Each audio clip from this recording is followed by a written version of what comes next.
Special thanks to Jake Aronchik and Mark Lipschitz for that beautiful musical introduction for today's annual celebration. Yes, big applause. Jake's mother sadly passed away from ALS, so this cause is very special to him. Jake's mom, Susan, passed away 7 years ago, so we thank them for performing, Jake and Mark. And we welcome you all to the 2022 annual celebration. I'm Michael Barkan from NBC Sports Philadelphia, and it certainly has been an amazing year for Philadelphia sports, has it not? Yes. Phillies, what the Phillies gave us, the joy, what a ride for the Phils, wasn't it? And next year, the whole thing. Or else. And now the Eagles 8-0 for the first time. Sixers and Flyers starting up. Flyers are 7-3-2 for goodness sakes, and some did not expect that to be. So hold on for the Philadelphia Flyers. So it's certainly been an amazing year for sports, and we thank everybody from people like yourselves here today. It's been a big year for the ALS cause as well, and this includes approval of new drug therapy, expansion of home care services, advocacy successes like the passage of Act for ALS. And before we continue, I want to point out that you can see captioning on our live video feed on the screens here. Please forgive us for any misspellings as it comes up on the screen as people speak right there. Let me see, Michael Barkan. How did that come out? No, Michael Bolton, see? So you got Michael Barkan, Michael Jordan. Okay, so you know. Griswold's get ready. Griswold. Oh, it worked on the, yeah, that's the bottom line. Okay. So, as you take your seats, please join me in greeting some of our special guests, and I mentioned the Griswolds. First, please welcome our honorees, Doctors Laurie and Kent Griswold.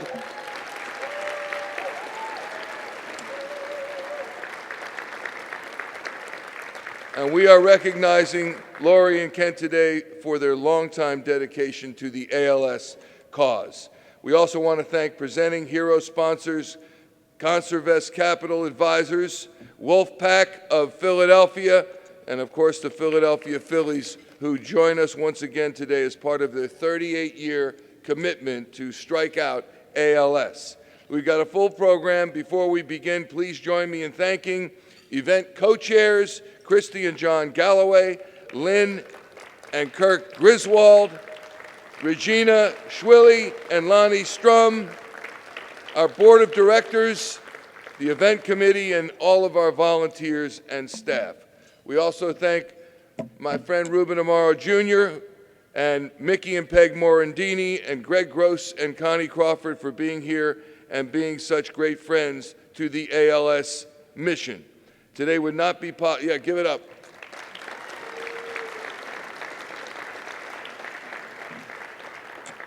Today would not be possible without our event sponsors, whose names are all listed in your program books. In addition to our presenting sponsors, we acknowledge our visionary sponsors, the Farber Family Foundation, Christy and John Galloway, Citizens, Lynn and Kirk Griswold, and Parks Casino, as well as a very generous anonymous sponsor. Big round of applause.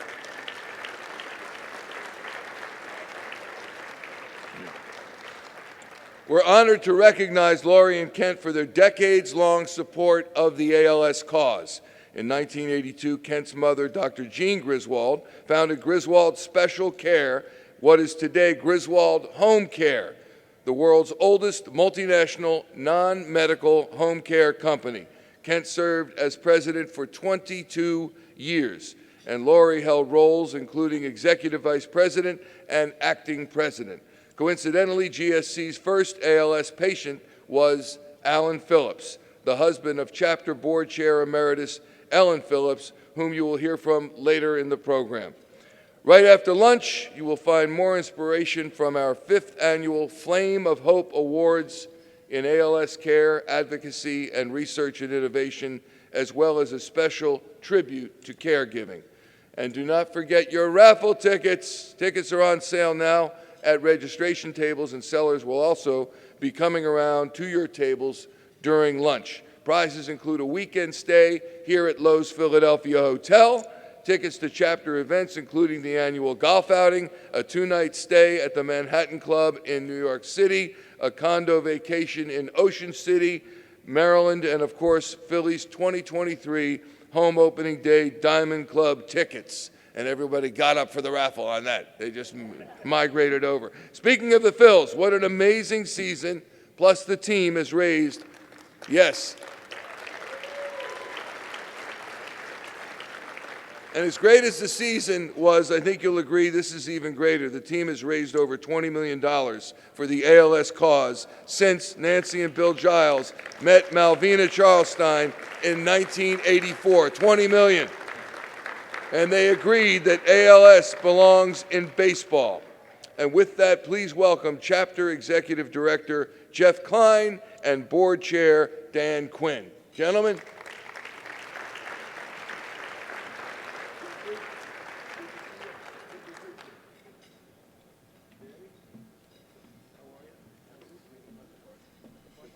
Thanks very much, Michael. So welcome, one and all, to this event that truly is an annual celebration. Thanks for joining us. One day each year, today, we gather to celebrate our collective efforts and achievements as a community fighting amyotrophic lateral sclerosis, ALS, or as it's commonly known, Lou Gehrig's disease.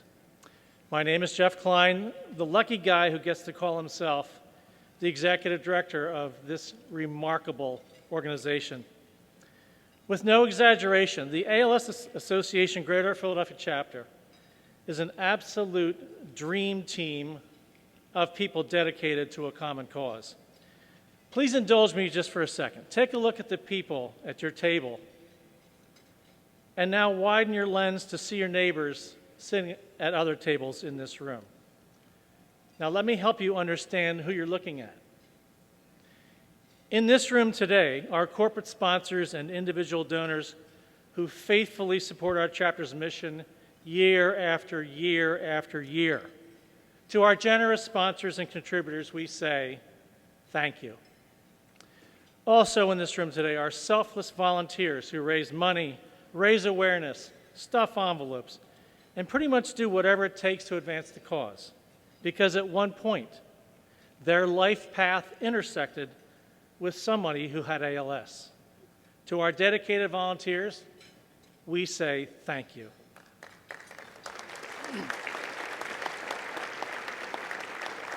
Some in this room sit on the chapter's board of directors or a board committee, which involves a commitment of time, the sharing of wisdom gained through experience, of course, the donation of dollars.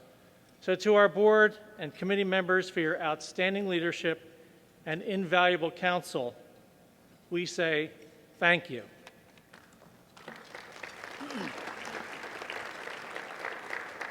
Strong organizations require capable and talented staff professionals. Believe me, friends, our chapter staff is loaded up and down the lineup, to borrow a baseball analogy. In fact, I'd stack our chapter team up against Schwarber, Hoskins, Rimuto, and Harper any day of the week. Besides this event, our intrepid engagement team organizes walks, a bike ride, a golf tournament, and even recreation events for our patients and families. Our development and communications teams raise millions of dollars with their colleagues in engagement through grants and appeals, events, state advocacy, and social media. Far less visible, but no less important, are the members of our teams in IT, HR, and accounting. And then there is, in my view, the very heartbeat and pulse of this organization, our care services team composed of nurses, social workers, behavioral health counselors, and an assistive technologist, all of whom interact day in and day out with the 1,200 people with ALS that we are privileged to serve. Some of these skilled professionals have been doing this work for more than 25 years. They may not have wings, but trust me, folks, they are angels. To these extraordinary individuals and to each member of the chapter staff, I say personally, thank you. Also in this room today are members of our clinic team, doctors, nurses, and therapists who provide care and treatment to our patients and help enroll them in clinical trials. And finally, in this room today are people living with ALS and their family members. Some were diagnosed recently, while others have been battling the disease for several years. My message to you is simply this: you are why we exist. We honor and admire your courage, and we pledge to walk alongside you each step of the way throughout your journey. So today we are honoring two exceptional people, Lori and Kent Griswold, who you'll be learning much more about as the day progresses. We also honor our Flame of Hope Awards, individuals whose lives have been impacted by ALS in different ways, who you'll meet after lunch. And today, as is customary, we also honor the Philadelphia Phillies, our partners in the fight against ALS for the past 38 years. So it's now my pleasure to turn things over to Dan Quinn, Board Chair of the Greater Philadelphia Chapter, for his introductory remarks. Dan.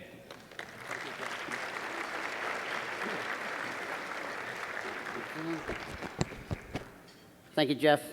To steal some of Jeff's thunder, I'm also the lucky guy who is the board chair for the ALS Association's Greater Philadelphia Chapter, and it is quite an honor. What Jeff said is 100% correct. We have a staff and a board that is really second to none in a charitable organization and what we do. Our staff is just amazing. And we have some board members here today. I would like them to stand up and take a bow for all they do. They're volunteers who commit hours and hours to our cause, and we are forever grateful.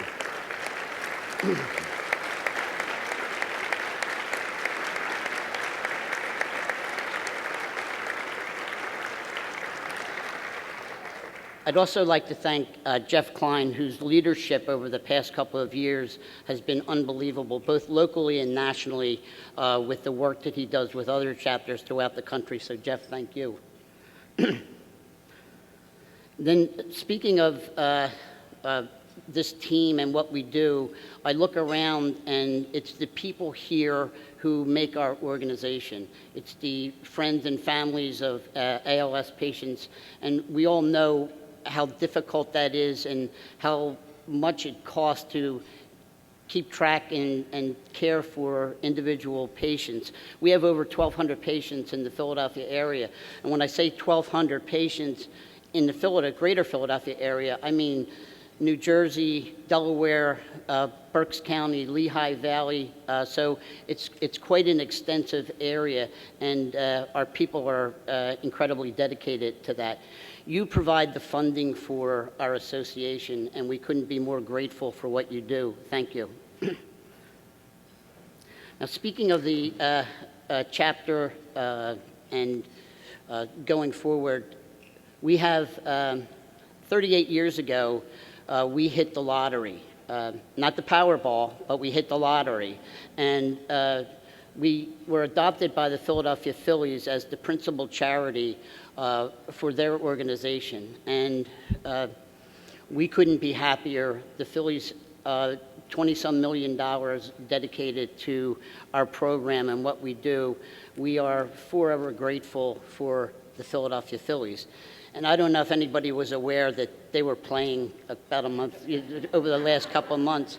I've been on a strict diet of crab fries and beer for the past month. And let me tell you, it hasn't been easy. I wouldn't really recommend that diet to anybody, but it's been a whole lot of fun, and thank you for that. Also, I'd like to thank Kent and Lori Griswold for their endless dedication to our chapter. We could not do this without you. You are well-deserved being honored today. Thank you.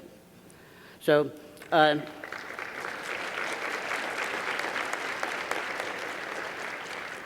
as I said about the Phillies, no charitable organization has been blessed and more fortunate to have the Philadelphia Phillies by their side.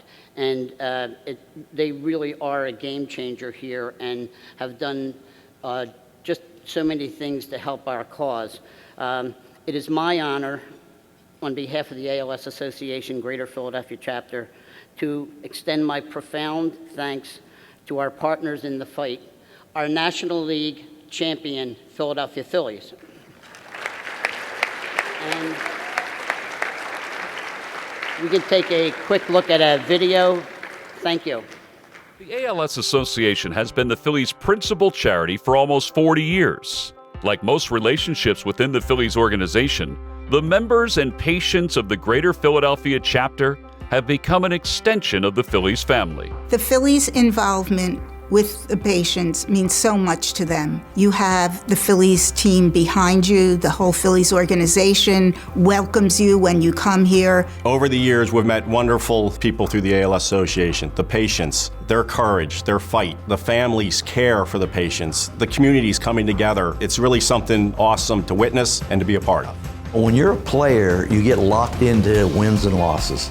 And that's a reality check, because wins and losses mean absolutely nothing when you see these people fighting for their lives, telling you how much they love watching you, and it takes a lot of courage for them to come in and talk to us, is something that I will always remember. I got involved in the ALS organization in about 2016, and then my uncle had got diagnosed with it, so I got more involved in it and kind of understood a little bit more of how it happens and what they go through. And meeting so many of them, I got to learn how quick it can go and how long somebody can have it as well. So you just really never know. We always went over to his and my aunt's house for Christmas and Easter, and that's what he wanted. Even being wheelchair bound and whatnot, he was always messing with the kids, and kids loved the wheelchair, pressing all the buttons and whatnot. So yeah, it's crazy to see how fast everything kind of happens. When I first found out that the Phillies did, a lot with ALS, it was really awesome to hear, especially because, everything was so recent, I don't know if my aunt would have known what to do. They were a big help with guiding her through everything, and ALS was a big help. The amount of money that we've raised has been over $20 million. And you think about that started off on a runway in a hotel as a fashion show. $20 million is something that I think the whole organization should be proud of, and I know Ellen Phillips is very proud of that. You see, it's all about hope, you guys. It's all about hope, and it's about a goal, and I know you guys all know this, right? It's all about seeing something on the horizon and gritting your teeth and putting your head down and just doing it. Do you know what else represents hope to him? You. You guys, you in this room represent hope. Chuck always says, it's not what you do and it's not what you say, it's the way you make people feel. And in this case, that feeling is hope. The ALS Association has always insisted that ALS belongs in baseball. Major League Baseball announcing a Lou Gehrig's Day on June 2nd every year is a monumental event. We could not be more excited that Commissioner Manfred and the entire baseball community will be joining us in this fight. The publicity that we will gain from having Lou Gehrig Day is immeasurable. The more awareness we can spread, and I think it's great that MLB is doing that. And the Lou Gehrig's Day was awesome last year, and I think that we can get it bigger. The more we can do that, the better it is for everybody. You don't want families to ever feel how we all felt, throughout the whole thing. So it's really good to hear that they're trying to do a lot more with ALS than Lou Gehrig's Day. This thing seems to be getting stronger and stronger and stronger. Hopefully we can continue it and it can continue to grow. Our hope is the Phillies organization will continue to shine a bright light on the Philadelphia chapter of the ALS Association and all the good work that they do. The Phillies and the ALS Association are eager to forge ahead and reach new milestones in the fight against ALS.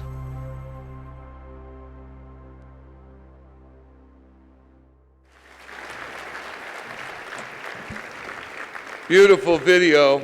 And now, please welcome members of the Phillies family, led by the Phillies Senior Vice President of Ticket Operations and Projects, John Weber. John?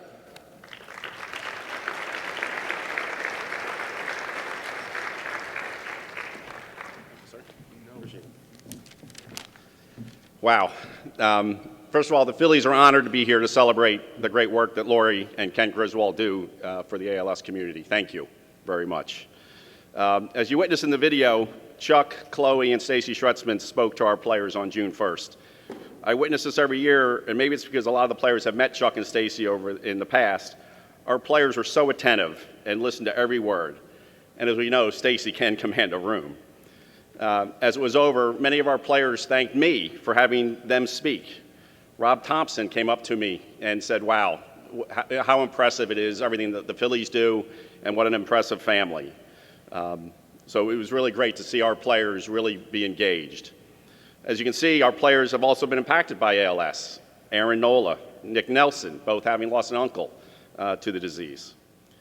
The date we did our event was June 3rd, and we honored the legacy of Lou Gehrig with an on-field presentation, as you saw in the video, having Bryce Harper, Mike Trout take part in that celebration. And obviously, with the help of our fans and our sponsors, many in this room today, we were able to raise over $344,000 for the association. This takes our total raise since '84 to over $20 million. I think it's 21, but we'll go with 20 for now.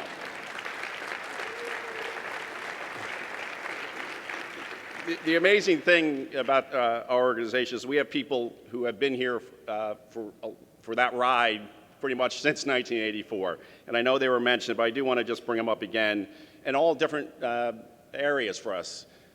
Mickey Morandini and his wife Peg. Mickey as a player, as a coach, and now as an ambassador for the organization. Connie and Greg Gross. Sorry, Greg, apologize. Again, as a player and as a coach for the organization. Ruben Amaro. Executive, player, now a broadcaster for us. So these people have been around, and our Executive Vice President Dave Buck is here today as well. To accomplish something special, like being National League champions, it takes an entire organization working together. The front office, players, coaches, our sponsors, and of course our fans. How awesome were our fans during that postseason? Everyone came together to be part of the team and to be a good teammate. The same is true when attempting to defeat ALS. We all need to continue to come together to support our ALS patients, their families, and the ALS staff. Together, we can accomplish our goal of defeating ALS. Thank you for being here today and supporting the Phillies, Major League Baseball, and the ALS Association as we take on the challenge of defeating ALS together. Lynn and Michelle, would you please stop up? Thank you very much.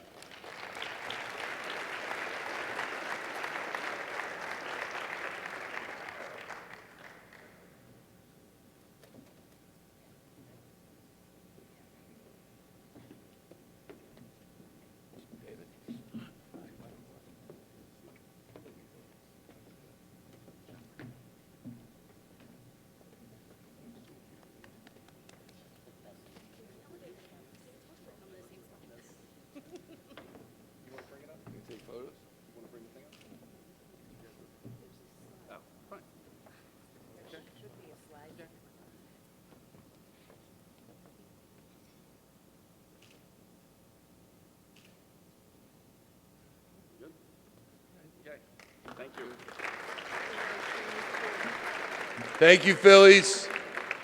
We're so glad to be together with you once again to strike out ALS, and special thanks to David Bishop, who is living with ALS, for joining that special moment here with the Phillies family.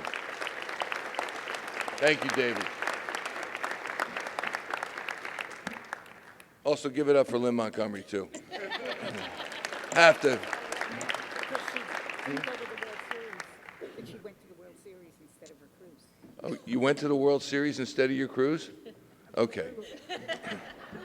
Call me next time. I'll go on the cruise. And I'll get the TV in the bar, and I'll be all set to go. Now I want to keep our friend Dan Quinn here, bring up his amazing wife, Patty Lake Quinn, to talk about the value of caregiving and highlight the Billy Lake Basketball Marathon, which marked its 30-year anniversary this October. Dan is one, I have a variety of special friends that I exchange texts with, actually on the air while I'm doing postgame, and Dan is one of them. And these texts, hang on, this is, because I have a couple of them here. Dan would text me, woohoo!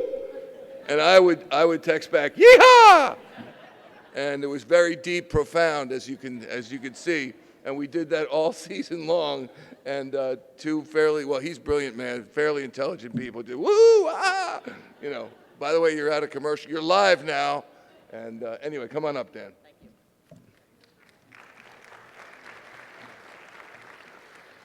Just one time I want to say, logger up! Thank you, Michael. Caregiving means so much to us, and Patty knows as well as anybody how hard it can be when her husband Billy was diagnosed at the age of 40. Today, the Billy Lake Marathon, which honors Billy's memory, just celebrated its 30th anniversary.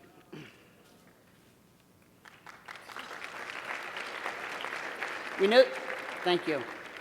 We know that everyone is here today because you share an ALS story, and we're grateful for your company.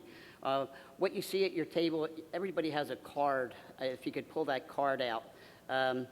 We'd like you to put a name on there. Put a name of a patient, somebody who may have lost their battle with ALS, somebody who's supported the ALS Association for years, a staff member, caregiver, whatever. We're going to ask you to write a name on that card, and then we're going to use it later on in the program. So thank you very much. And with that, I'd like to introduce my boss, Patty Leake.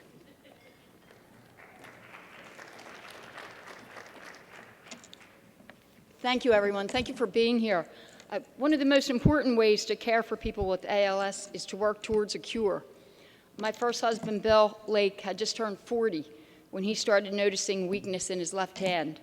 He was diagnosed with ALS 9 months later and died 19 months after that. His progression was quick, and we were continuously trying to adjust and keep up with each and every loss of function. And at one point, maybe about 6 months before he died, I asked him, what else can we do? What do you need? What can we do? And he replied, I just don't want to have this disease. His speech was pretty garbled at that point, but I understood every word. I still hear them. I can still hear, this is why we have been dedicating the proceeds from our basketball marathons and our beef and beers to research, because we believe that helping to find a cure to ALS is the ultimate patient care service. We are more hopeful today than ever before, and that's because of the donations of people in this room and because of great leaders in ALS research, like our next guest, Dr. Piera Passanelli from the Jefferson Weinberg ALS Center.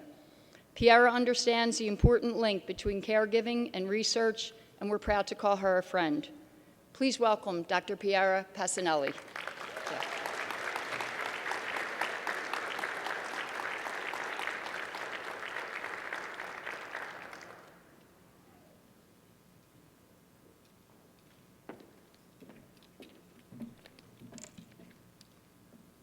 Good afternoon, everyone. It is really an honor to be here today to talk about research as we celebrate two fantastic people, Drs. Lori and Ken Griswold. And before I start, I really would like, together with my colleagues at the Weinberg ALS Center, many of them are here, to thank Lori and Ken for their dedication to and support for ALS and ALS patients. And to my friend, Lori, a special shout out. So now, in the next 8 to 10 minutes, I will try very quickly to give you an overview of where we stand, an update of where we stand in ALS research, where we are in our understanding of the disease, and where we stand in new technology priorities and directions that we hope will help us accelerate the pace of research. And I would like to do that by starting with an optimistic overview of research as of now. We have 4 approved therapies for ALS, the latest being AMX0035 or Relivio. Almost 30 years after the discovery of the first ALS gene, the SOD1 gene, a gene that really devastated many families, tofersen, which is the antisense oligonucleotide that inside the brain and the spinal cord of the patients target the defective genes and deactivate the defective genes is now under review at the FDA for approval. And what I think is more important is that trials that target the SOD1 gene in pre-symptomatic or better early symptomatic gene carriers are already underway. And using the same technology now, we are beginning, or we are doing as we speak, trials that target other genes that have been involved in ALS. There is also a rich and growing pipeline of ALS therapies that really go beyond the small molecules and conventional drugs that we have used so far, and they go a little bit more targeted, either with gene therapies or biological reagents. And another thing that I would like to point out is that the ALS clinical research community is really trying to design and come up with exciting new models for accelerated trials and more efficient trials. And one example is the platform trial that all the patients know about it.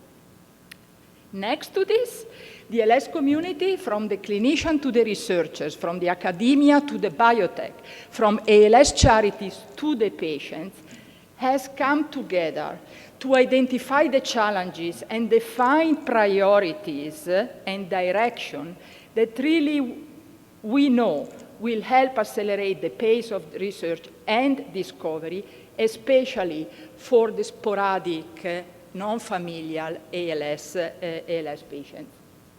And so I highlight here, among all these, the many priorities that have been identified, I highlight here in purple the more pressing one that we all agree are important if we want to really get to the bottom of the non-familial ALS. So we need to focus, and we are focusing, on the identification of biomarkers, of markers of disease.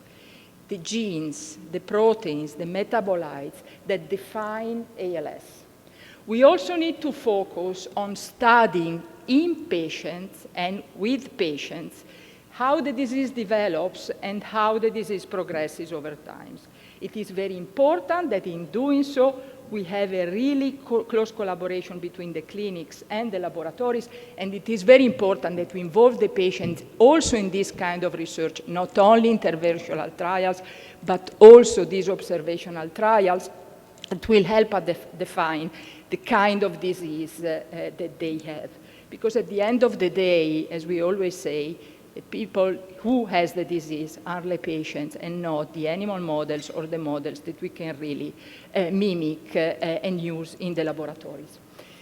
There are two main reasons why we need to focus on this approach. One is because we now know that ALS is not one disease.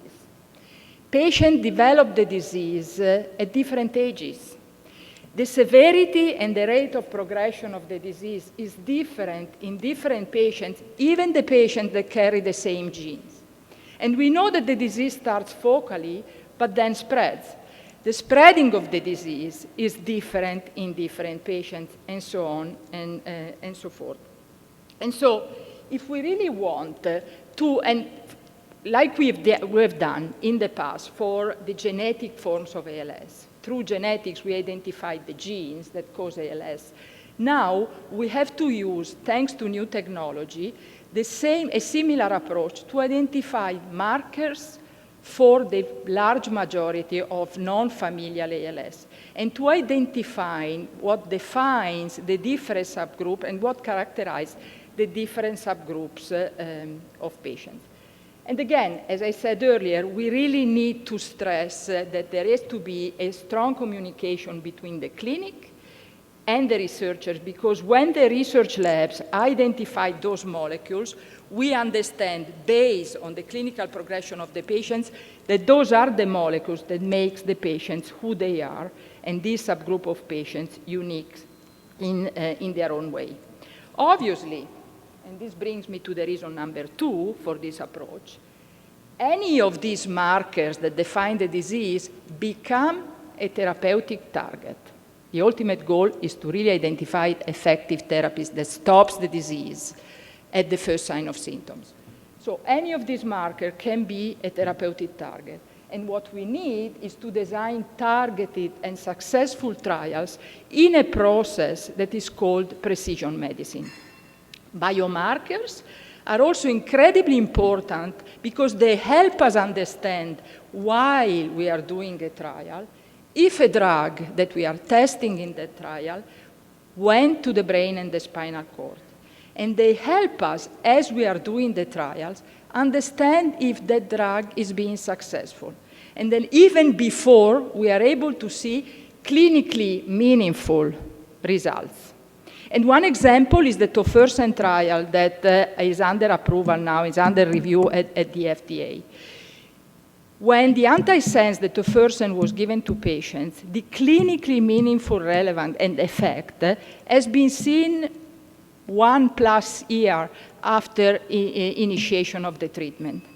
However, decrease in a marker which is called neurofilament, which is a marker that shows us that the motor neurons are dying, are degenerated, decreased immediately.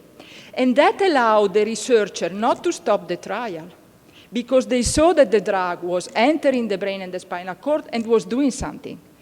Had we not had that biomarker, the trial would have been considered not successful and would have been stopped right there. So you do see the importance, both for identifying what characterizes the patient and both for designing better and more targeted clinical trials. And now I would like to give you an example of this kind of work. At the Weinberg ALS Center, we have a biomarker target identification program that is divided in two parts. The first part is a longitudinal collection of biosamples, which is matching the clinical data and matching the genetic information if there is a family history. So patients donate blood, urine, I forgot to write it there, but importantly, spinal fluid, which is really our window into the brain and the spinal cord, every 3 months when they come to clinic. What we do with those samples, with those biofluid, we go back to the lab, and we use those biofluid to precisely do what I just said, to identify those molecules specific to a group of patients, or to monitor how the disease progresses in any given patient. Obviously, ultimately, the ultimate validation has to be done either in the motor neurons of the patient or the brain and the spinal cord of the patient. And now we have the ability to take, and I will show you how we do it in a second, skin biopsy, which are performed in clinic, but Dr. Ilieva, every time a patient, one time, but when the patient comes to clinic, and transform these skin cells into the patient's motor neurons. And now the researcher can use these tissue samples to create the cell lines, the motor neurons, the patient motor neurons, allowing us to validate the biomarkers and ultimately test the drugs directly on the patient's neurons. And you see that this is really priceless because we understand what makes that patient motor neuron unique. And then we go target with a unique drug. Obviously, the ultimate validation has to be done if the patients decide to donate post-mortem brain and spinal cord.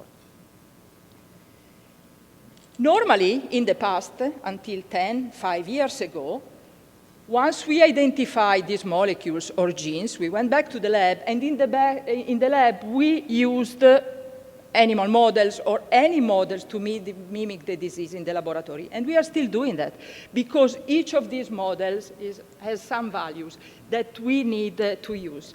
But now we have these stem cell technologies that allow us to mimic the disease in the real patient cells.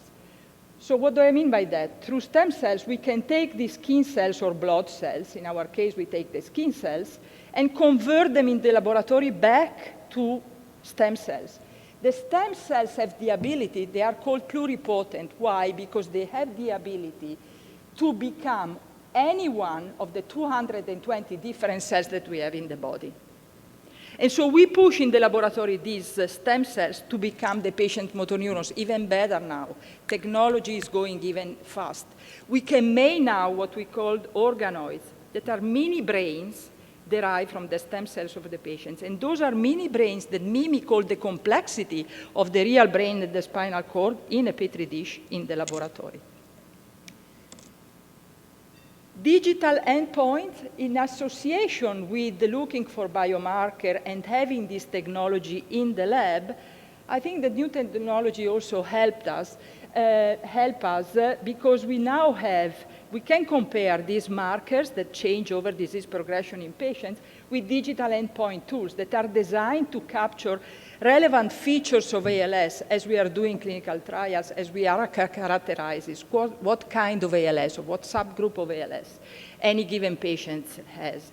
And up until now, we really use, even to monitor between progression in the clinic, the ALS-FRSR, this scale, which is subjective and is not completely accurate, as now, through this technology, we can use. And really, biotech, I was at a meeting last week, and Novartis is really investing a lot in this artificial intelligence, in particular in these digital endpoints, to really monitor their clinical trials.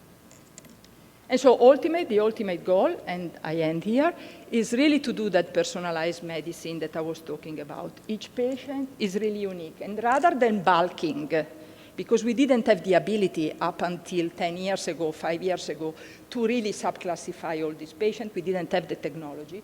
Rather than bulking all the patients together and giving them one drug, which may work in one subgroup of patients, but not in the others, and if we are looking at the large numbers, we may miss the effect in that unique subgroup of patients.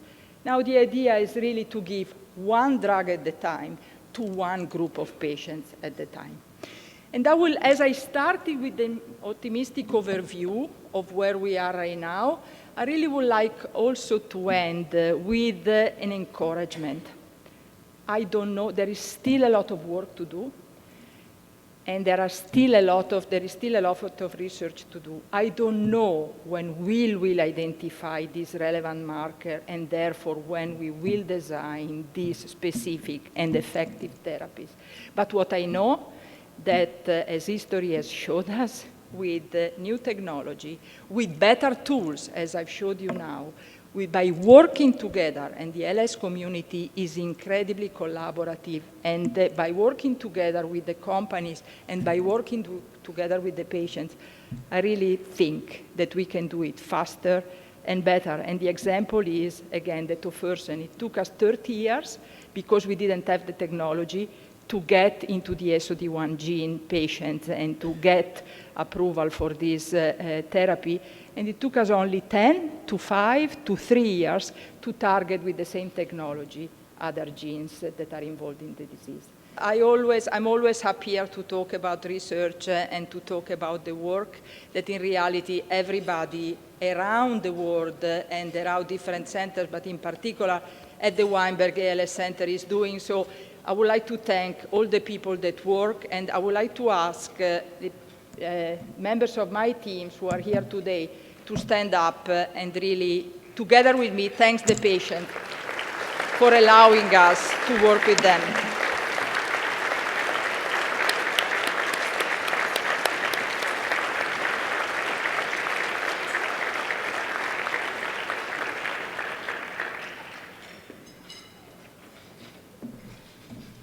Dr. Piera Passanelli and her team, and we thank you. And if you thought that was intensive, and if you thought that was somewhat tedious, if you even thought it was long, realize that Dr. Passanelli and her team are working on this, I would say virtually 24/7 to try to come up with treatments and a cure, and certainly our patients are dealing with this 24/7, from the moment they wake up till the moment they go to sleep and in their dreams. So please consider that. You're talking about the raffle, you're talking about donation. We're going home. They're not going home. And not to escape this for right now. Let's hope it's soon, but not right now. And with that, lunch is being served. There are still a few minutes left to get your raffle tickets. Please look for the raffle sellers throughout the room. Also, remember to share any photos that you take today on social media and tag us at ALS Philadelphia so we can all see them. And then following lunch, we will have the Flame of Hope Awards. Thank you. Taking care. Great Brazilian street. There we go.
As you continue enjoying your lunch, please direct your attention to this special video about the 2022 Flame of Hope honorees.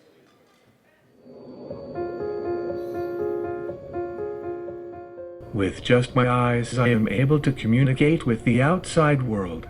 The Scott Mackler Fund helps provide these devices to the people that need them. Big lipstick marks.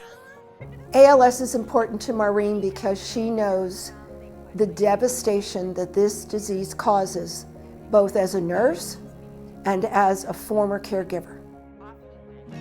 It's great that my mom's being honored by the ALS Association. I really think that she deserves this, and she's doing her best to spread awareness.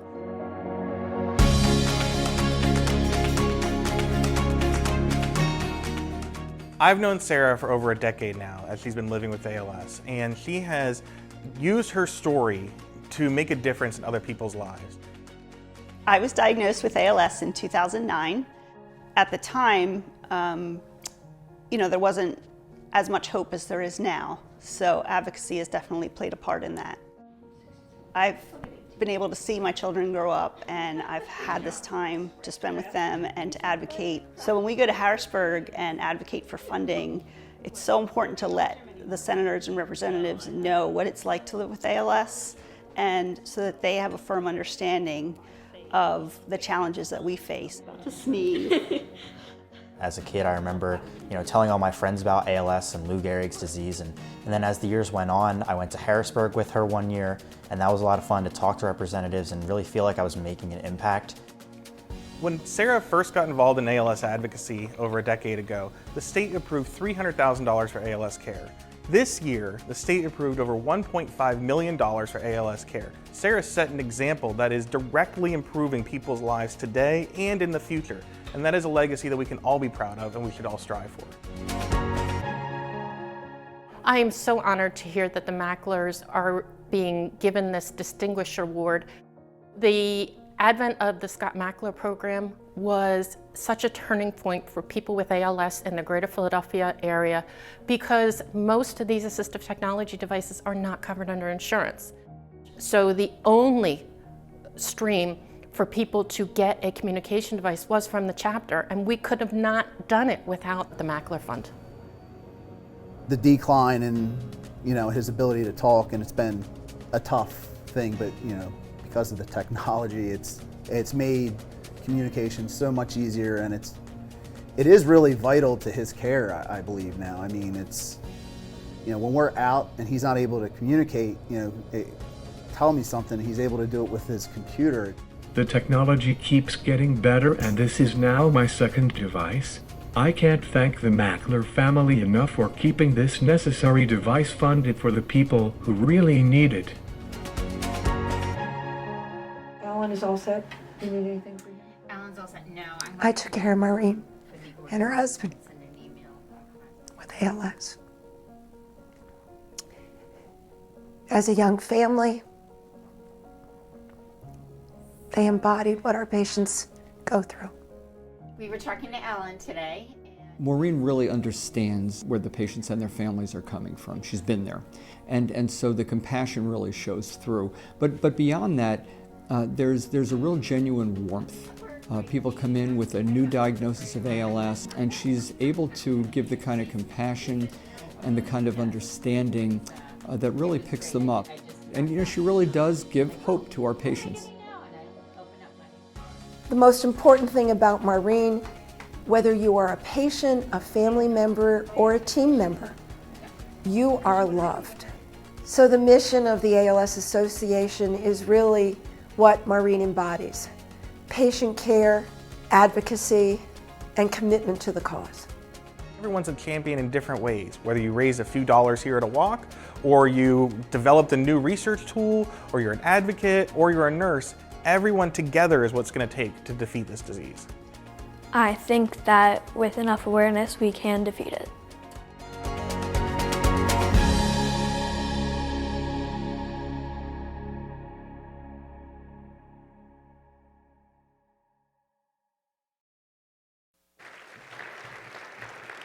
Beautiful video, beautiful video. And I was also thinking as I was watching this video, Scott Mackler is no longer with us. Wes Rose, who I love dearly, no longer with us.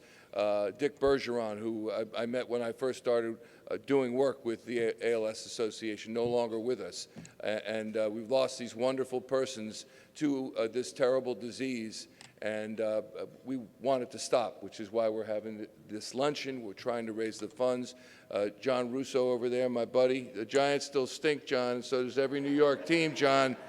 But I want John to be around for a long time so I can continue to insult him.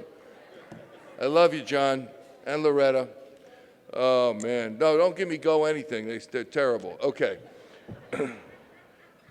To present the first award, the Flame of Hope in ALS Care, to chapter nurse Maureen Reed. Please welcome Maureen's children, Mariah, Erin, and Sean. And following Maureen, you'll see awards. Yes. How are you, Sean? Good to see you. And then following Maureen, you'll see awards presented by Tony Heil and Craig and Kristen Colby with Adam Serwinski. Good afternoon, everyone. My sisters and I are truly honored to be presenting this year's Flame of Hope Award in Care Services to our mother, Maureen Reed. Mom, you truly exemplify what it means to go above and beyond. Professionally, as an ALS nurse, you are consistently giving the best care to your patients, making sure they are feeling seen and helping them and their families lead their best lives despite having this horrific disease in their lives. Personally, we watched you be the best caregiver and partner to our father, Richard Kelly, who passed away of ALS in 2003. You're working full-time as an orthopedic trauma nurse to come home and be a nurse for Dad. We still don't know how you did it, but thank you for never giving up and seeing hope even in the darkest of times. Life is not always easy, and I think everyone in this room can attest to that, but you bring brightness, love, and light to everyone you meet, and especially when they need it most. You are truly one of the most selfless and caring people in this universe, and we are all lucky to have you. We love you and are so very proud to have you as our mom. Please join us in welcoming our beautiful mother, Maureen Reed. We love you, Mom.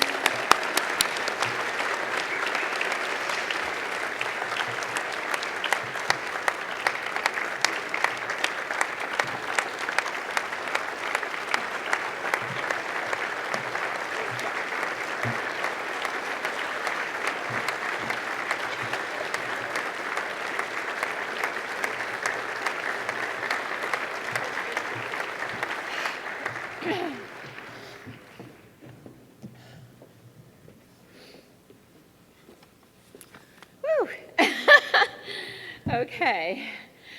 Wow, this is such an honor. I want to thank the Philadelphia chapter for presenting me with the Flame of Hope Award. If someone told me 25 years ago that I'd be standing here, I would not have believed them. At that time, I never even met a person or a patient with ALS.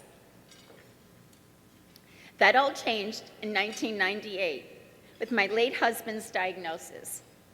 Over the next 5 years, I would develop tools to manage the care of an ALS patient. This was under the guidance of Susan Walsh, who was our star nurse care manager at the Hershey ALS Clinic, where we received our care. Susan, who is a previous Flame of Hope recipient, is now my boss and ongoing mentor. We can't forget that none of us would be here today if it wasn't for Ellen Phillips.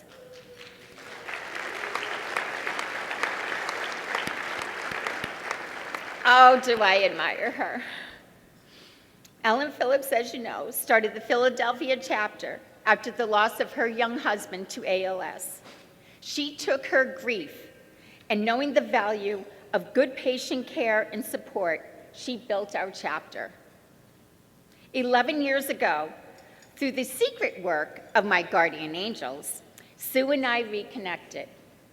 She immediately informed me that a nurse position was available, and I think I said, "Can I start tomorrow?" Some people questioned my level of sanity at that time. They thought, how could you work with ALS patients after what you have endured? However, to me, it simply made sense. I was now given the opportunity to turn my grief into something positive. I now care for our patients with compassion, wisdom, and candor, the same care we once received. I take great pride in the comfort and connection we provide to our patients, who mean so much to us. This position is not just a job to me, it is a calling. At present, this is still a terminal illness. However, progress continues towards a cure, and I plan on being here until that is found. Thank you.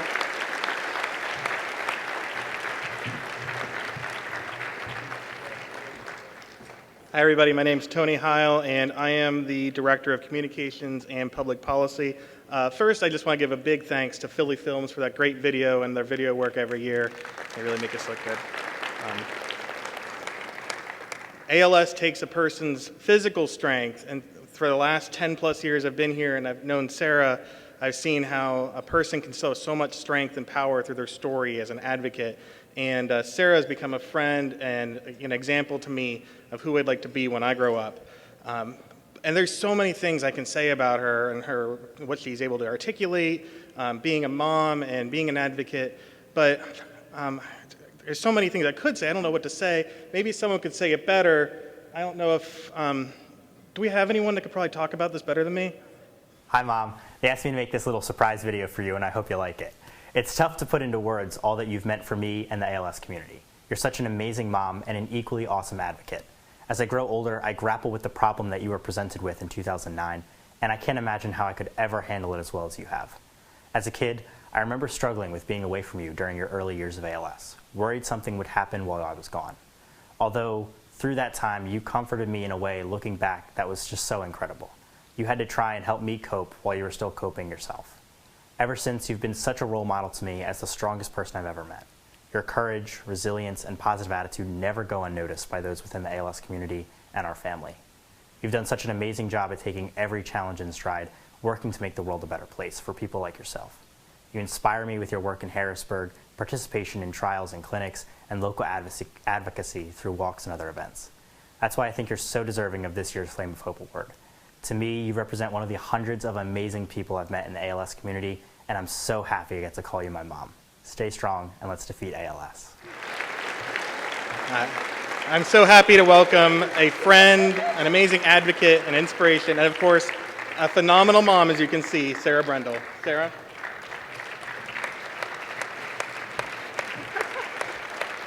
How am I supposed to follow that? The kid's a rock star. No cues.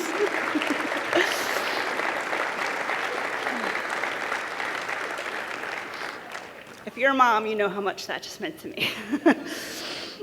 But I do remember those days of him really struggling to go to school, and the nurse calling me and wanting him to come home, and him wanting to come home, and he was so worried, and I just had to reassure him, like, I'm okay, I have help. So, whew.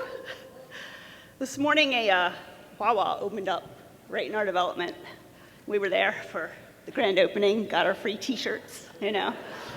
So now with this, it's a pretty good day for me. Put it in like top 5. I mean, with 3 kids, and I guess I gotta say the wedding, right? No, I am really, truly humbled and grateful for this award. I can't say enough about the Philadelphia chapter of the ALS Association.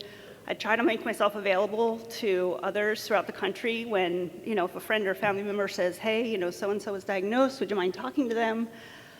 And I realize how lucky we are to have this amazing chapter. So I am incredibly grateful for Ellen and everyone at the chapter who has helped us through the years in so many ways.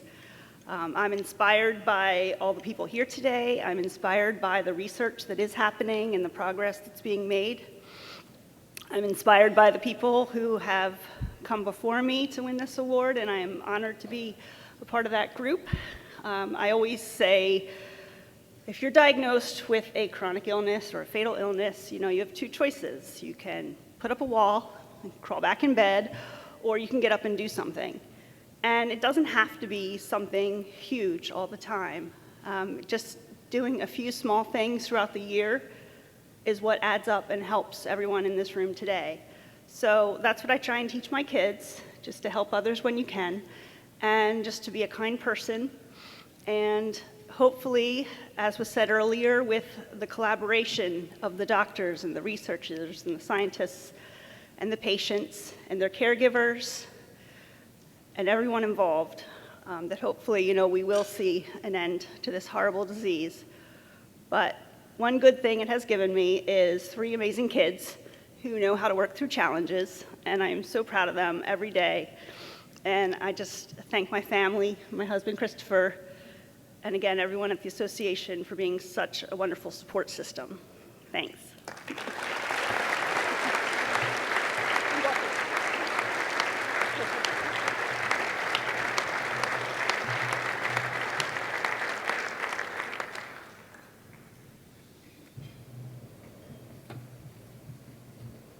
Don't go off the stage. You might go off the stage. Back row.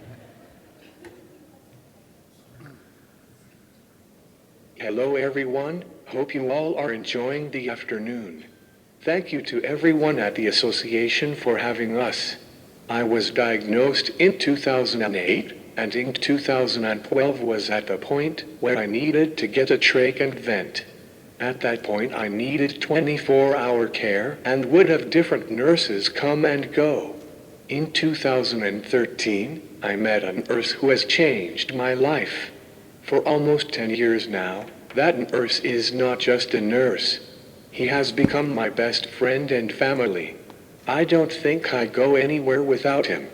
And with that, I will let Adam make the introduction to an amazing family that he had the pleasure of caring for, Scott Mackler. He has been caring for ALS patients for over 15 years, so please give a great welcome to Adam.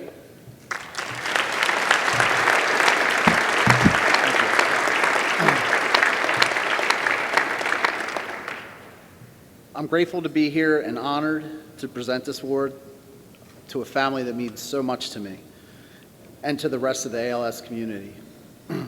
I was Scott's nurse for almost 5 years. He was the most extraordinary person and probably the smartest person I ever met, aside from his terrible choice in sports teams. Go Birds and Phils. I was amazed with how much he could do with only the ability to move his eyes. He went to family outings, he went to sporting events, he went to work, he was still publishing papers.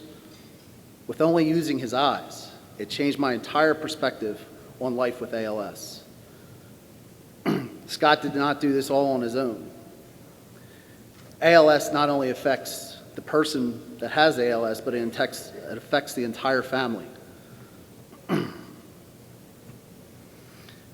and his family is just as amazing as him.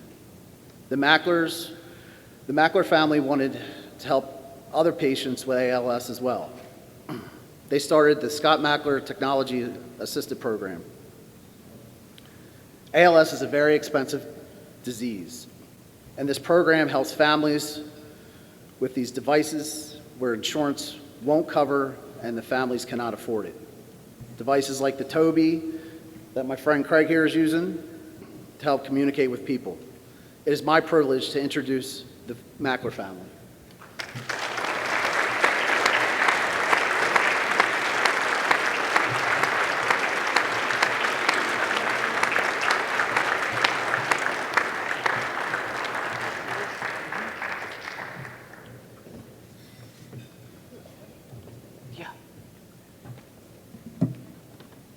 Thanks, Adam, and Craig and Kristen, who have become very near and dear to us, and Adam, who is a member of our family but was attached at the hip to our father for many years.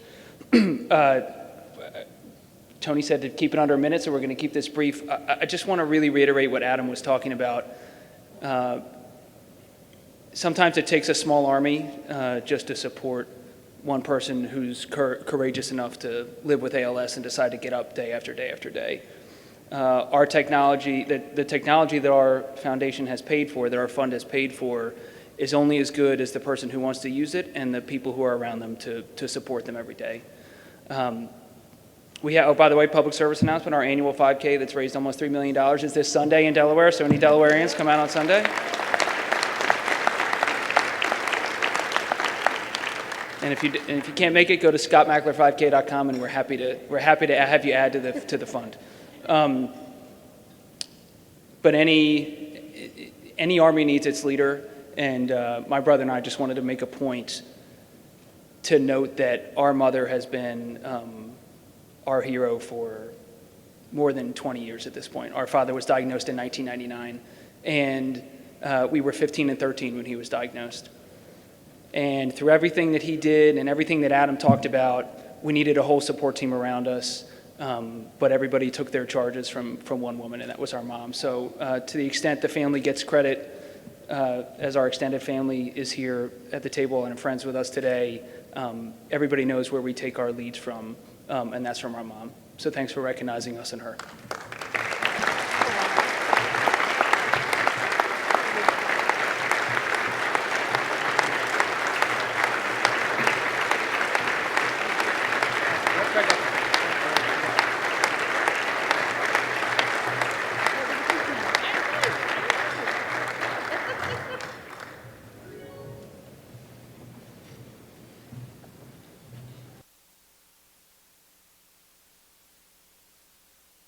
What a wonderful celebration that was of the chapter's mission for ALS care, advocacy, and research and innovation. Congratulations to all honorees.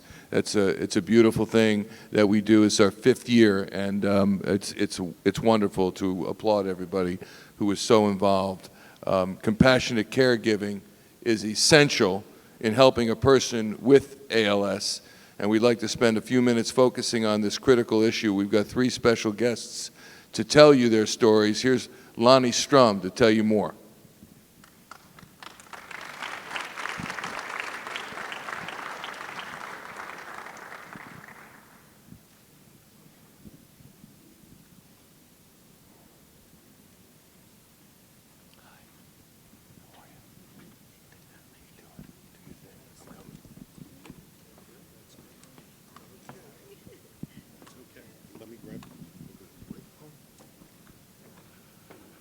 Let me introduce 2 wonderful women, inspirational women, people I've gotten to know over the past several weeks. Jessica Cassium, who was diagnosed with ALS 4 years ago. I admire her, I respect her, and she's going to tell you her story of a caregiver and the work that she's done with her caregiver over the years, a caregiver who's been part of her family. And Tracy Hicks, who works for Griswold Home Care. 21 years ago, she decided to pivot her career from education to caregiving. So we're going to talk to them in just a couple of minutes. There's a Hebrew term, mitzvah, You might have heard of it, like bar mitzvah, but mitzvah is loosely defined as good deed. There is no greater deed, no greater mitzvah than caring for another human being, whether it's professionally, like Tracy does, or a family caregiver. Now, I've learned a little bit about caregiving over the past 5 years, first on a professional basis, but then on a highly personal basis. On a professional basis, several years ago, I met the good people of Griswold Home Care, and I see many of my friends sitting out in the audience today. Thank you for your support. And I learned about the Griswold company as a consultant. I tried to learn about the history of the company.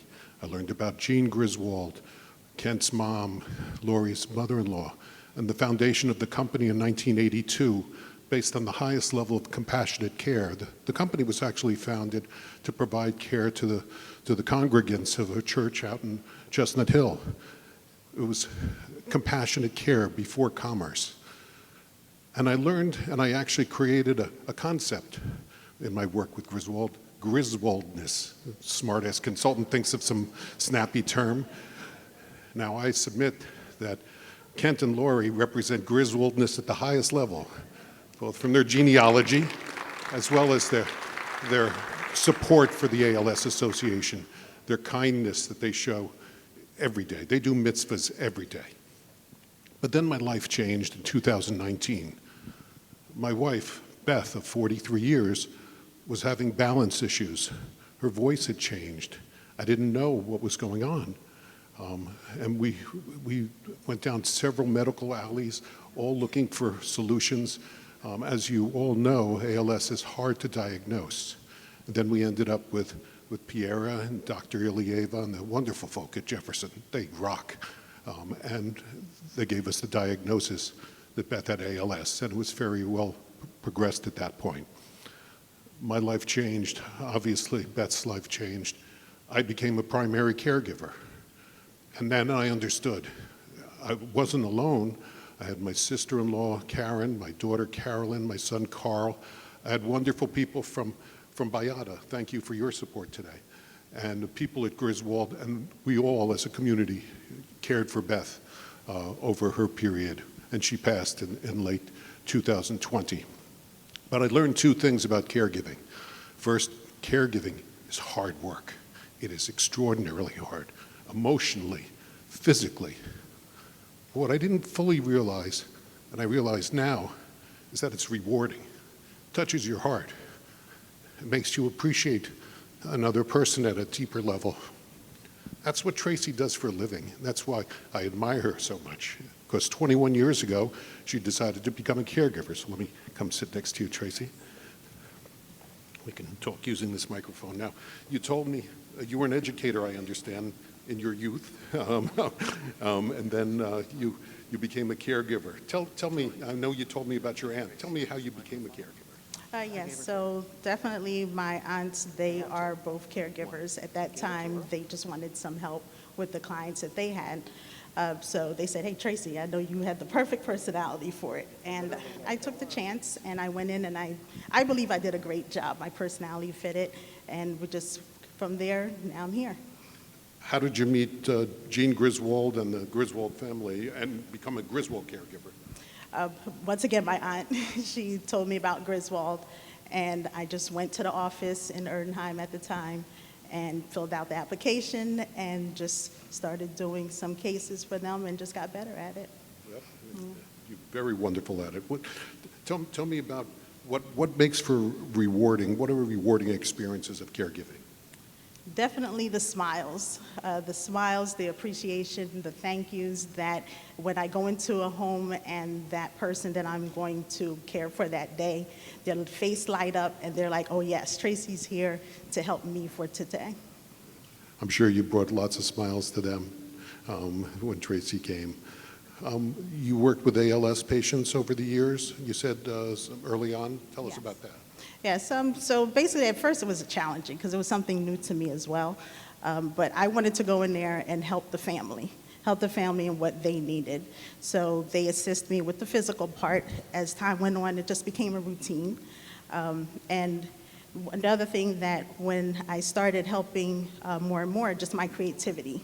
just to help so that they could be more understanding and also to be more, that they have more independence, just be creative with that. Now, I understand in 2016 you became a caregiver for Jean Griswold at Meadowood. It's like being a hitting coach for Babe Ruth. That must have been very intimidating. Tell us more about it. It was very intimidating, but I was honored, definitely honored. It helped that she was about 10 minutes away from me, but I went in and I did what I did best. Just went in and took care of whatever needs she had. We were able to speak. She told me about Griswold Special Care, how she started that. The other part was just her family. She told me about that, her childhood. And then we also just talked about education. She was very big on education. And she just told me basically continue learning and continue getting that education and educating others. Thank you, Tracy, and thank you for all the wonderful work you do for Griswold.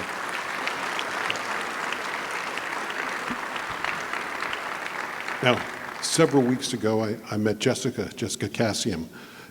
Jessica lives up in the Lehigh Valley. She has 3 children, 2 grandchildren, was an accountant, so those debits and credits and assets equals owner's equity plus liabilities, and know all about that. But then she pivoted and had a career in handling special needs children, one-on-one. That's a mitzvah of a different kind.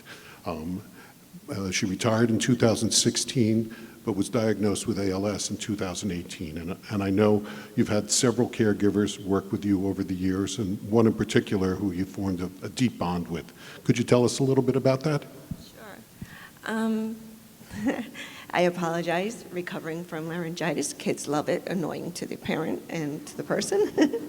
But no, caregivers, honestly, it only has been like a year and a half that I've had to interview and bring people into my life for the caregiving purpose.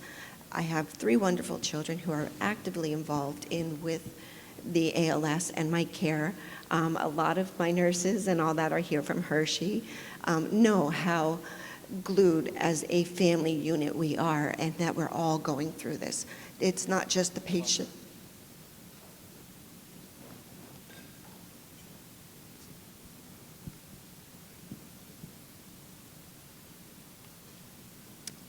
It's not just the patient, it's the family too.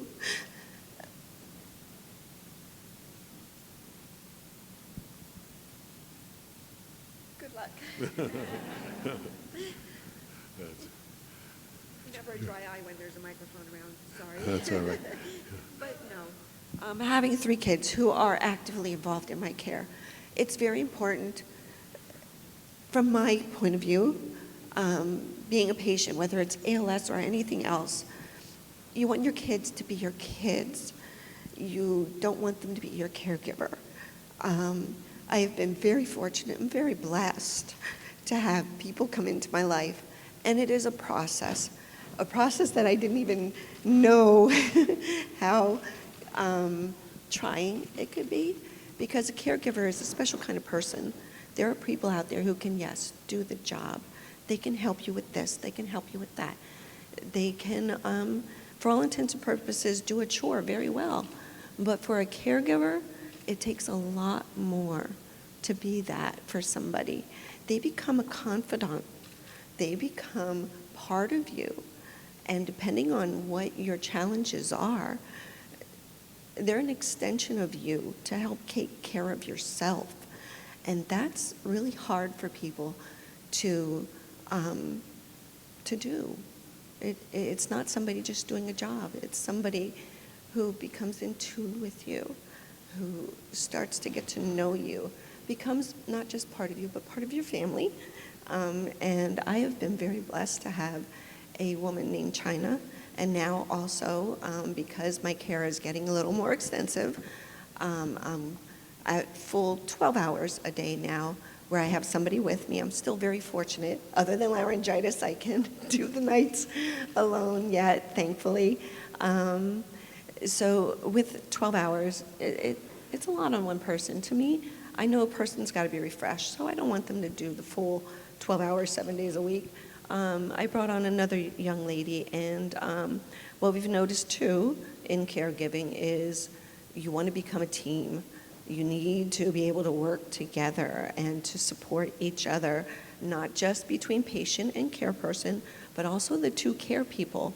As they go, as you work from one to the other, you got to be able to pick up where the other one leaves off. You got to know what's going on at all times to help that person that you're helping. And I've been blessed to have two of them come into my life that have helped me, not just with what to do and how to help take care of myself with the things that are depleting in me, but have very much become a part of not just me and helping me, but helping my family, helping us together as a unit. And they're very much, especially Tanya, which is the new caregiver, she is very much fastly becoming a part of the family, which is Caregiving does take a team of people, and caregiving is about dignity for the care recipient, and also the dignity of the caregiver. Dignity, and caregiving is a mitzvah. And so in closing, we're going to turn things over and recognize Kent and Lori, who do mitzvahs every day. Thank you. Thank you, Lonnie. Lonnie and Tracy and Jessica. Great job. A lot of mitzvahs going around. That's a beautiful thing.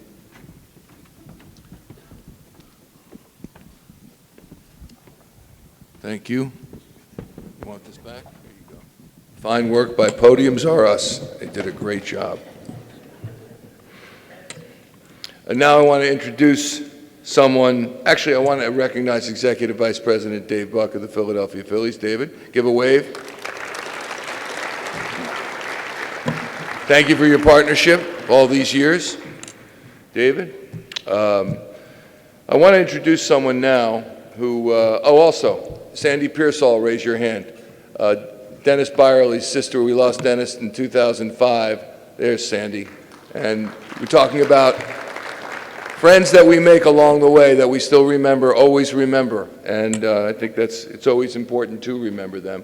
Great to see you, Sandy. And Dennis had a charity called Box Out ALS, had T-shirts made. I still hold that T-shirt near and dear, and I have it at home.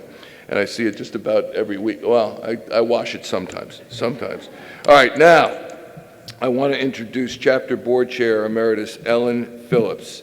And when Ellen's husband, Alan, was diagnosed with ALS some 40 years ago, she became his primary caregiver. And Alan was the very first ALS patient for what is today called Griswold Home Care.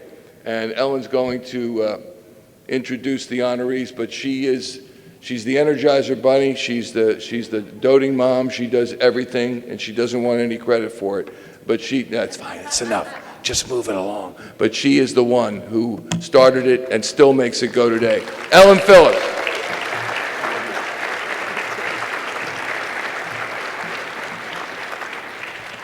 Thank you, Michael. Let me get this so I can talk into it. And I'd be remiss if I talked about the Griswolds and didn't acknowledge our incredible relationship, which has been discussed about the Phillies, but I always feel that I grew up with the Phillies as a fan, and as an adult, I'm still rooting for the Phillies because they're rooting for the ALS families.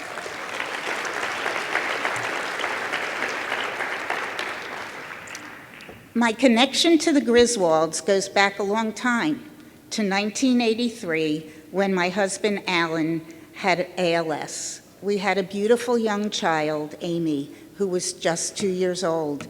It was difficult to know, as you heard just recently with other caregivers, who to take care of first when each had a need simultaneously. It was then that I saw an article in the Chestnut Hill Local that an in-home care company, Griswold Special Care, was servicing the area. I thought it best that I give them a call. I was impressed with the aides and trusted the care that they were providing to Alan. One day, I received a phone call that every caregiver family member dreads. Your aide cannot come in tonight. Fortunately, that was only part of the message. The next sentence was, Reverend Griswold will be over to tend to your husband. Reverend Griswold, I thought? I knew he had to be related in some way to the company and was impressed that he was part of the working crew. Reverend Griswold arrived, and at 6'3" plus, he had no difficulty caring for Alan, who was 5'8" and losing muscle mass quickly. His wife, Jean, was the founder of the company. I never forgot that visit, and when the chapter began its own in-home care program some years later, Griswold was one of our providers and still is today. Over time, I met Lori, who was also working at Special Care, and Kent, who was its president. We were each other's mutual admiration society. Kent joined our board and Lori our in-home care committee. The committee reviewed applications from families who needed the care that Griswolds and others provided. In addition to Lori, we have a special guest who many of you will not know, but some of you will be thrilled to realize that Sharon Houlihan, who was part of that committee and our social worker for many years, is here today. She wanted so badly to recognize Lori and Kent. Today, the chapter offers many programs, but it's its in-home care program that seems to be needed the most. A number of years ago, I had the opportunity to have lunch with Reverend and Mrs. Griswold and Kent and Lori. Mrs. Griswold was very inquisitive and asked question after question about me and my family. I didn't want lunch to end. If you spend any time with Lori and Kent, you will easily notice what good listeners are, and you won't want that time to end either. Compassionate is their middle name. I always come away from our lunch or meetings having learned from them. This is who they are. The Griswolds are also very philanthropic, and we are so fortunate to be a beneficiary. They are a member of our Lou Gehrig Society, having participated in our fundraising for over 20 years, every year.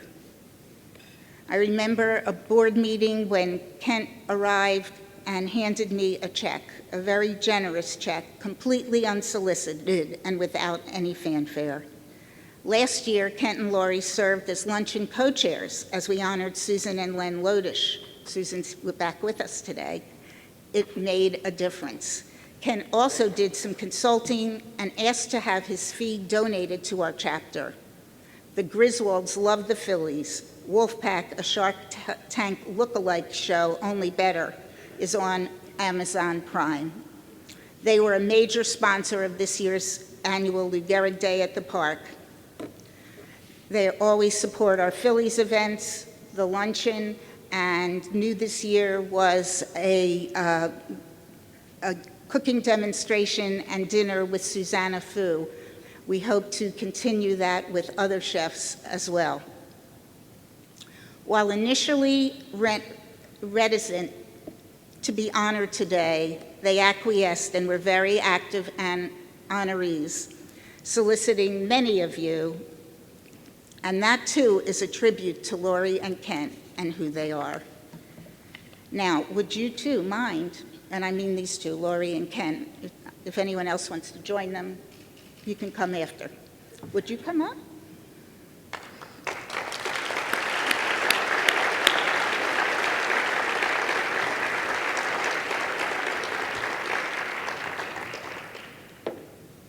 Surprise. I have some news to share with you. It's good news. Okay. It's okay? All right, good. You were the subject of a conversation at a recent board meeting, also okay. And in fact, you were both named in an action of the board. And you might think that's ominous, but you're going to like this, I promise. I will now read a board resolution, which is longer than my speech, that was passed unanimously. You can come a little closer if you want. Whereas Lori and Kent Griswold have been faithful and generous contributors to the ALS Association Greater Philadelphia chapter for decades. And whereas they have served with distinction in various capacities as chapter volunteers, and whereas their unflagging commitment to the chapter's work inspires others to lend support, and whereas their distinguished leadership as visionaries in the field of safe and compassionate professional caregiving has benefited many, many people with ALS. Here it comes. Therefore, be it resolved, in recognition of the forestated contributions and accomplishments, the Board of Directors established at its September 22nd, 2002 meeting, the Lori and Kent Griswold Fund for Caregiving.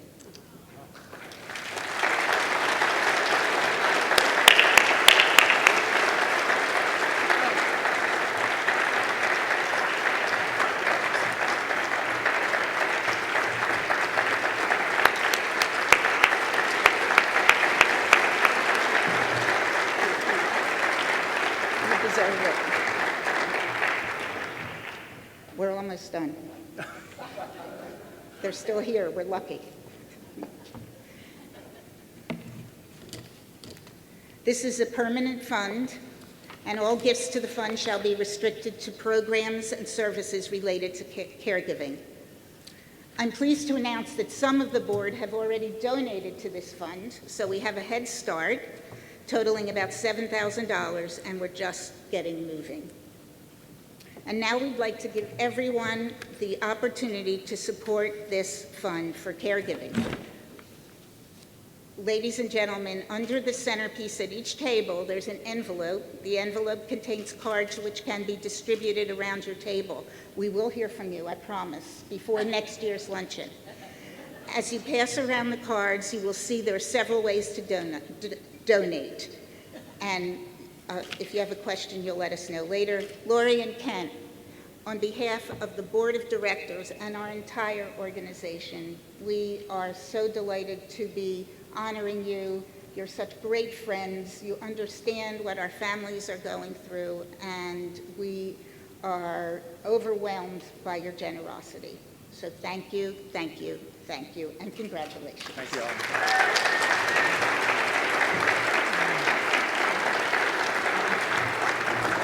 All yours.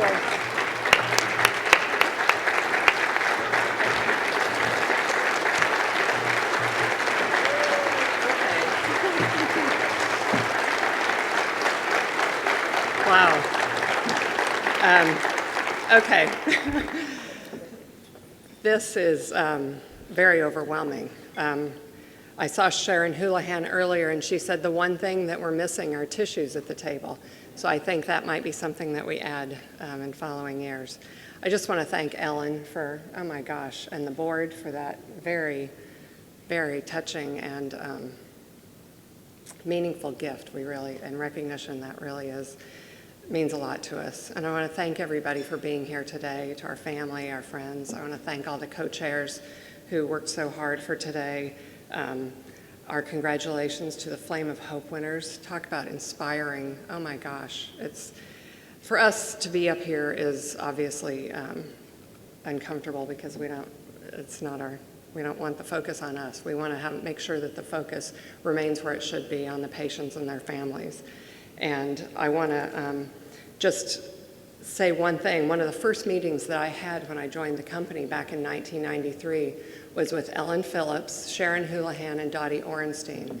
And I don't know if it was like initiation by fire. They thought they'd just throw me right in there, but I have never in my life, and probably never will, be in a meeting with such unbelievable, intense advocates.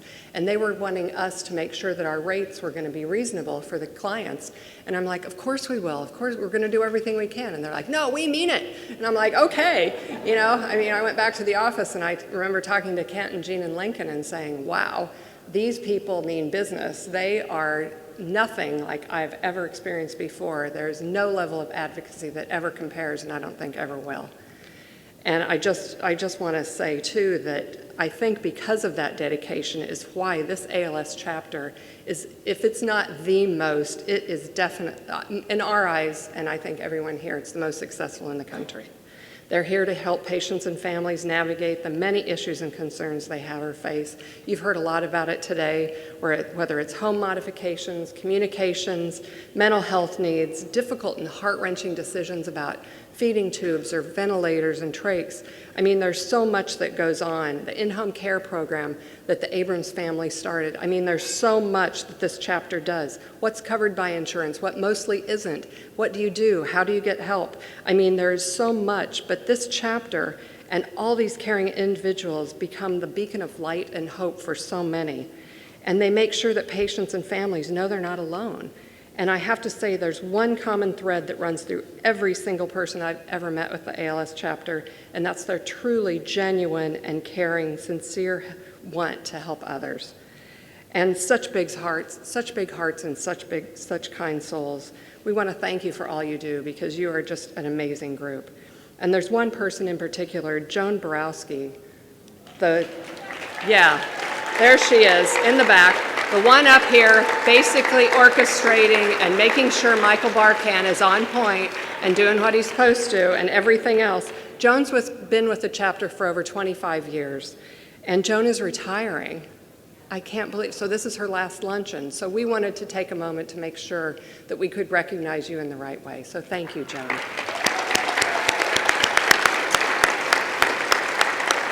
We wish you all the best, but know you're going to be missed very dearly. And here she comes. This is what you could do for me. There's a donation box out there. Fill out the forms and give to the Griswold Fund.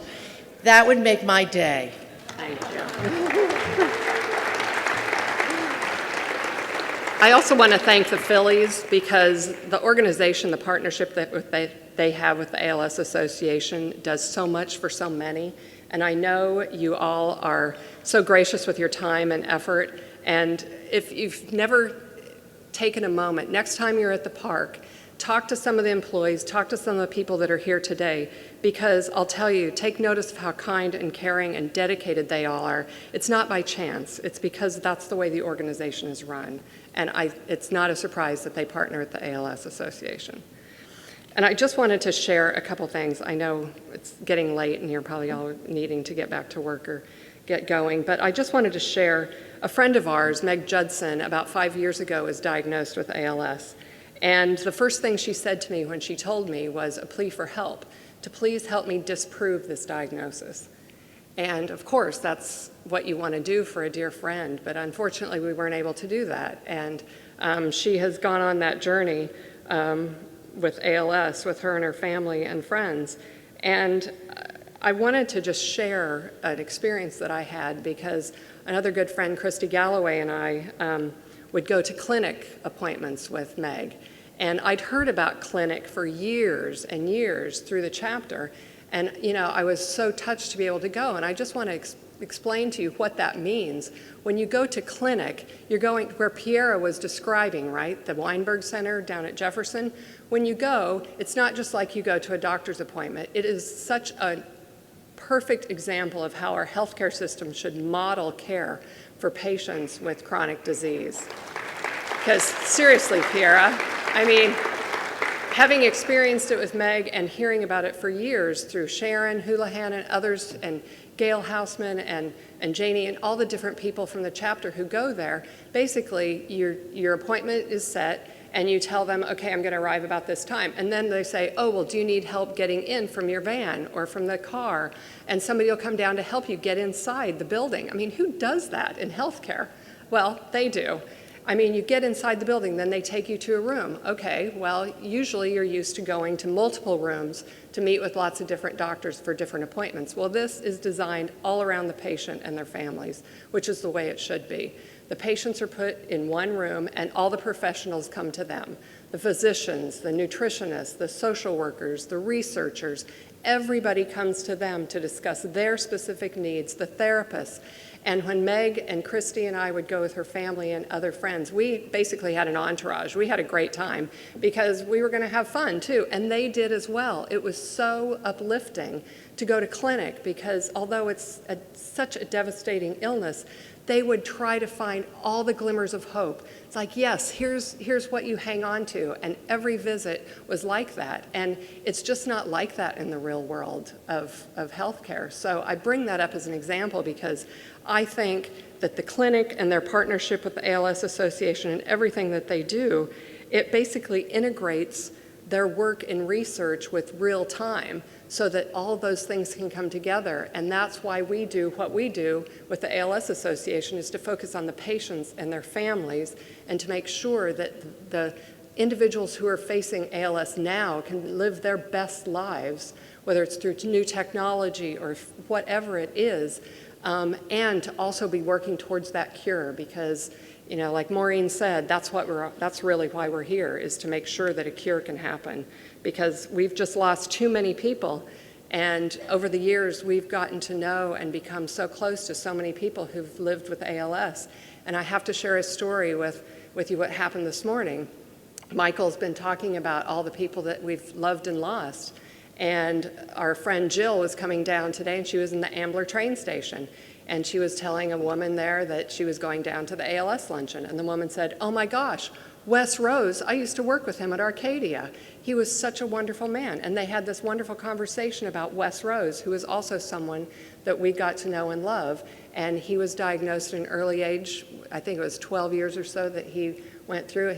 His wife Kelly isn't here, but we saw them last year at the luncheon. His boys are now, you know, in college or close to that age. We met them when they were really tiny at a holiday party with the fanatic, yes, and all his craziness, but it was so much fun. And then the woman said, you know, started telling Jill about this, and then she got out her checkbook and wrote a check to give to Jill to bring down here. I mean, who does this? People who have been touched by ALS, that's who does it. So I think that, you know, I'm going to stop because I could go on and on about so many different people and so many different things, but our purpose for today was really to shine a light in a different and I think really necessary way. It's all about the patients and the families, and that's what this chapter and the Weinberg Center do. And I think other organizations and other individuals, if they could do that, you know, the world would just be a much better place. And the way we look at it is, you know, the world is really all about relationships, right? It's who you surround yourself with and who you enjoy being with. And there's nobody better than the ALS Association. Thanks.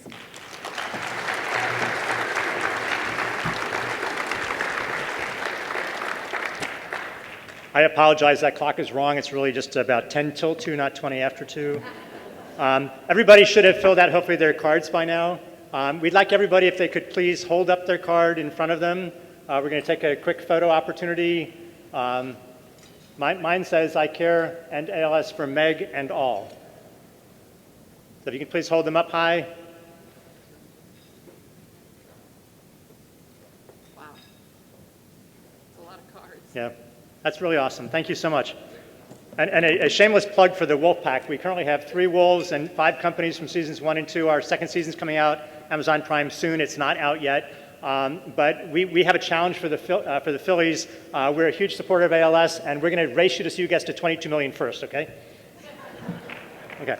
I'm going to talk really quickly because I don't have much time. Lori took most of it. I joined the board of the ALS Association 19 years ago. At that time, I didn't know a single person with ALS, and I didn't really know much about the disease. Some of you are all too knowledgeable about ALS, but I'm going to give you a really quick ALS 101 for those of you less familiar. ALS, also known as motor neuron disease or Lou Gehrig's disease, is a neurodegenerative, I can't even say it, someone say it, disease that results in the progressive loss of motor neurons that control voluntary muscles. Early symptoms of ALS include stiff muscles, muscle twitches, and gradual increasing weakness and muscle wasting. Limb onset ALS begins with weakness in the arms and legs, while bulbar onset ALS begins with difficulty speaking or swallowing. Most people experience pain. The affected muscles are responsible for chewing food, speaking, and walking.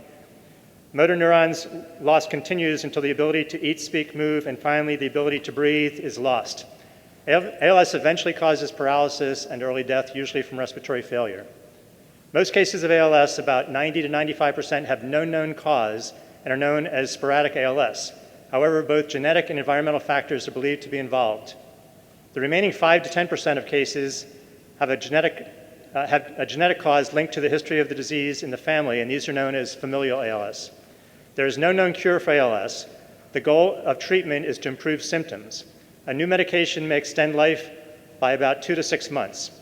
Non-invasive ventilation may result in both improved quality and length of life. Mechanical ventilation can provide survival but does not stop disease progression. A feeding tube may help.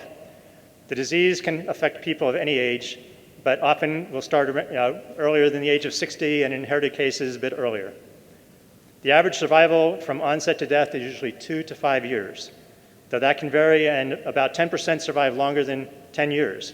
ALS became well known in the US in 1939 when it affected baseball player Lou Gehrig, leading to his death 2 years later, and later worldwide following the 1963 diagnosis of then 21-year-old cosmologist Stephen Hawking. However, unlike most individuals with ALS, Stephen Hawking managed to survive his illness for another 55 years. In 2014, videos of the Ice Bucket Challenge went viral on the internet, increasing public awareness and raised over $115 million, allowing the ALS Association to fund 130 research projects. Lori and I share a dream that we will find a cure or at least a treatment where everyone with ALS, like Stephen Hawking, can survive and thrive for 55 years. To help with that battle, we're going to challenge everyone here today without ALS to make a donation or a pledge and to give enough that it hurts at least a little bit. To encourage you, we're offering to triple every dollar that you give right now, up to $200,000. Together, we think that we can make a difference.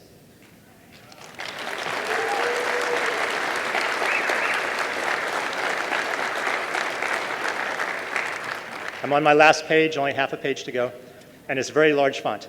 I would appreciate everybody, and thank you so much for staying, but right now, if everybody could please just close your eyes for 1 minute. Imagine, today your doctor tells you with a sad look on his face that you've been diagnosed with ALS. All of your plans on how you're going to spend tomorrow and the rest of your life fly out the window. You're in shock. What about your family? What about a cure? Yesterday, you could have made a significant contribution of time or money to help support the ALS Association and its work to find a cure and to support those persons with ALS. Today, you're one of those persons. Tomorrow, today could be your yesterday. Do it today. Don't wait for tomorrow. It's not too late, at least for you. Some people don't have that gift of tomorrow.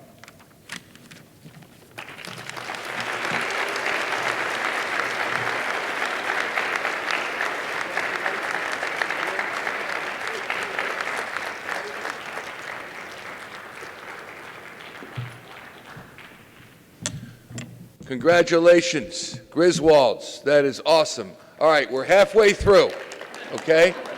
Just hang on. Get into the workshop portion of the afternoon just a little bit.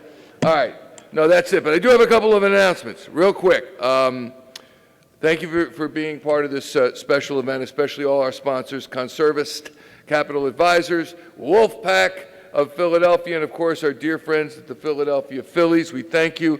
Please visit alsphiladelphia.org to learn about all of the ways you can support the ALS cause, and follow us on social media for photos and updates. We thank Dr. Passanelli and her team. Beautiful. Keep it going. And I think if you leave here with one thought, because it is almost 2:30, and we have sat here for a while, just remember, we're leaving.